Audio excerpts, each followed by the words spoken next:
roll through deploying the awning or opening the awning, or however you want to describe it. There's basically two common brands of awning on the market, and the ones you'll see around the caravan park will either be Carefree, which is this one here on the Jayco, or Dometic. All Jaycos come with Carefree awnings, and other vans, from our experience, tend to come with the Dometic ones. They both operate the same. The only difference is that the handles, locks and levers and so forth are going to be in slightly different positions. Same area, slightly different positions, and they'll look slightly different to what they do on the Carefree, but they'll work in exactly the same way. There's a lifting handle here on the bottom, which is the outer arm, and inside that outer arm is a rafter, which will come out at the top, and the rafter is attached to that bracket at the top, and the outer awning arm is attached to this bracket at the bottom. They do come apart, they do come away from the van to set it up in what's called the carport position. So that's lifting the bars, pulling the awning out, putting the bars out there, which is generally what people do when they put an annex up. The rest of the time it's easier just to leave them attached.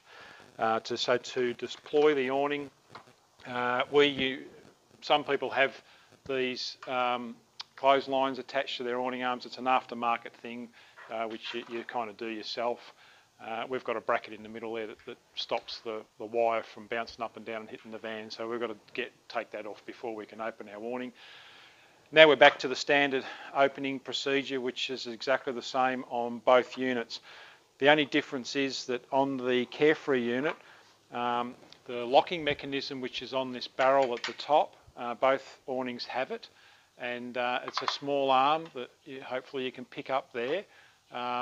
On the Carefree one, there's a remote wire that runs down the back of this awning arm to a slide lever here, which will lift that.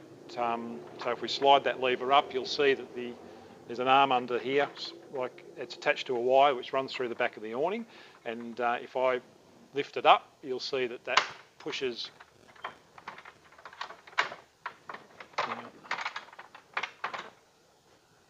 Pull that wire a bit too far. It works that lock up there. With the Dometic one, you get these pull rods with both awnings. That's to actually roll the awning out. But with the Dometic one, you'll need this bar to actually activate that lever, which the Carefree one you can do it remotely. And that's the only difference. There's a locking mechanism here that holds the rafter and the main bar together. So unlocked, they'll come apart, and you'll see the rafter come out from behind there. And when that's slid back in there, it's only a piece of plastic, so it's not doing a huge job. It will stop them from coming apart, makes it a little bit safer for travel. So to deploy it or open it, slide that thing up, unlock the awning, undo this thumb screw down the bottom here, which you do up for travelling to make it more secure, and then roll it out. Now to roll the awning out, both of these awnings, the Carefree and the Dometic, have got a piece of web strapping which is attached to the actual barrel itself and rolls up in the awning, and it will roll up wherever you leave that strap. It slides along the awning, and it'll roll up as in the last place that you've left it. In this case, our strap's here, so we've obviously left it in that position before we've rolled it up. As a note, it's better, in our opinion, it's better to roll that strap up in different places, because it will ball up, and it's going to roll up. The strap's probably about 6 foot long, and it will roll up, and it will cause the awning to stretch in that position. So if you move it along in different spots, you'll spread that love, and you won't get a spot where there's a bulge. The other thing to do is when you roll the awning up, is to roll that strap up on a slight angle, so when you're rolling it up, it will roll up along slightly, and even cause even less effect in relation to stretching. So now that lock's on the back, the lock on the awning arm is undone, the thumb screw is undone, and the barrel lock is undone, we can now pull that awning out. And we do this on both ends, but they're both the same, except for the awning lock, which is at the barrel lock, which is at the back. We can pull that awning out. Your webbing strap comes out with it. Now, in the lock position, that awning will not slide back in again. And you can lift that thing up and it will just bag, and it's got no pressure on it at all to go back in. If I pull that lock down again, it will go back in. So we'll go back through that, open it back up again, we'll pull it all the way out, and we'll so we'll pull that awning back out again, and we'll go through the process of lifting out those arms and locking them out, and setting it up for a campsite.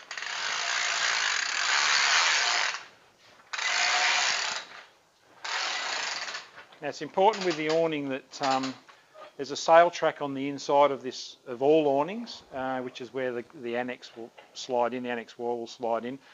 When this thing is actually set up properly, it's not critical at this point, but when it's set up properly and the arms are all out and all locked in and so forth, that this here is at the 3 o'clock position, so it's out straight. So you've got the barrel, and that sail track should be there, right there at 3 o'clock or 9 o'clock, depending on which way you're looking at it. That's the strap will slide along, as we spoke about before, and wherever you put it is where it will end up when you roll it up. So as far as when you roll it up, if you roll it up on an angle like that, instead of balling up in the one spot, it'll twist around, and it'll have a less effect on this awning. In the hot sun, this stuff does stretch, so just bear that in mind. So we get back over to the arms. This is how they come out, straight off the van. The rafter arm's attached to the top of the van on that bracket, and the main arm, awning arm, is attached at the bottom, stays attached at the bottom. We don't take those off. So this will slide up here. We've undone that. If you don't undo this thumb screw on the rafter before you roll the awning out, the awning won't come out, because when you lift this bar back up again, this thing's going to be about that short. So it will stop the awning from coming out. So you have to undo that thumb screw before you roll the awning out. It's very important. It just won't roll out otherwise. That'll go up there. In the top of this, this is the Carefree one. It has a small pin. That small pin goes through that hole at the end of the awning, and it just keeps it there, so it won't come back out. And when you want to roll it in, you just push that little pin sideways, and it will slide back out again. The Carefree, the Dometic one, has a small lever on the outside of that main arm that provides the same purpose. So now that we're in this position now, these are still loose. We don't do those up. We don't need this bar anymore for the time being. If you have an annex, the annex guys, if you get one fitted, they'll mark the awning, the main arm here, as to how far out this one will slide. If you don't have that, it's your best judge. So what we'll do is we'll pull the other one out first, because you want to, however far you're going to bring that awning out and how far you're going to lift it up, you want to do half at one end, fully out at the other end, and then go back to the first end and then put it up. So when you're putting the awning up, you're putting one end up here, and then matching it. You don't want to have one end down and forcing one end as far out as you can, because it twists everything, just puts more pressure on it than what it needs. So we'll pause it now. I'll put the other one out halfway, and then we'll come back. All right, so what I'm going to do now is we're going to, I'll put this one up halfway, and then go up to the other end, put the other end up all the way, and then come back and match this all the way, because you don't want to be putting up one all the way up, because it puts too much twist on it and puts pressure on it that it doesn't really require. On my awning, on the inside here are the holes where this lifting handle locks in. There's holes all the way along here. There's ones that are very close together and ones that are about double the distance apart. On the inside of the awning arm, I've got an 8 marked on there with a line, and that is the 8th hole up from those small, closer together holes. And all that is a reference for me. So there's an 8 there, the 8th hole, and there's an 8 there on the other hole. So if I put this handle up into this 8, put that handle up into that 8, I know that the awning is dead straight, and then I can adjust it as I desire. So we'll put this one up halfway. So put it up to about there. So if we put that all the way up, you might be able to see how there's a fair twist going to be on all these mechanisms, and we don't want to put any more pressure on this thing than we need to. So put that one up halfway, and then we'll go up to this end. We'll put this one all the way out to the 8. While we're here, we'll slide this back, that rafter arm up, come back to this end, and then put this one into the 8 as well. And then that's pretty much it as it's set up. Now we can just do some adjustments to it. Well, so once we get to this point, we've got both of these awning arms on that 8 mark of ours. I'd suggest that you put some mark in there at some point when you've got this thing set up and you're happy with the way it's set up and you're happy with the height of the roller and the way that it's set up. Put some marks in there so there's no guesswork later on. You know that both ends are going to be the same.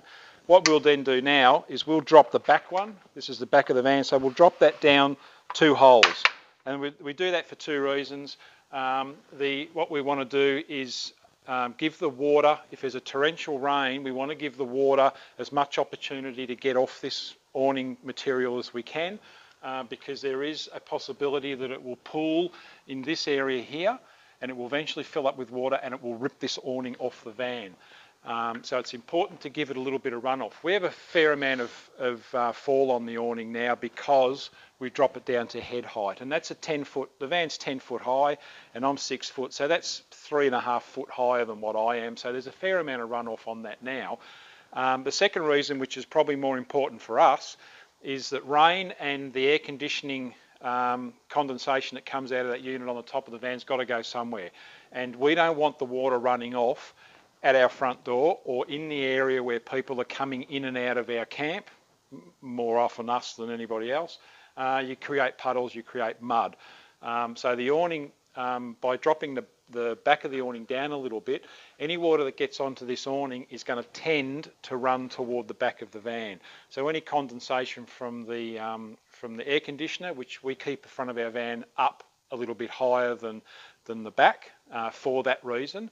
We keep the van a little bit higher on the roadside for that reason, and we keep the awning lower at the back for that reason. So all those things add up to the majority of the water running off the van somewhere in this area here, and it keeps that area of the van and the grass and mud and dirt and crap, depending on where we're camped, drier, and it obviously keeps our camp and our caravan clean. So what we need to do now is we need to lock this thing up so it doesn't move and the wind doesn't get it. And so what we do with that is we push these things apart slightly and we lock that off. And you'll notice, you'll probably see it from the outside there, that there's a texture mark on the outside of that arm in that spot right there. And that's where we lock that thing off. The front one is exactly the same. It has a mark as well, and we know where that is. So if we've rolled this thing out further, which we'll do now, and that mark is now come out further, what we'll do is we'll just push that in a little bit till it's lined up and then lock it off. And we'll do exactly the same one, exactly the same as the front one. So they're the same all the time. The way we set our awning up is exactly the same all the time. So I'll quickly lock off the front one.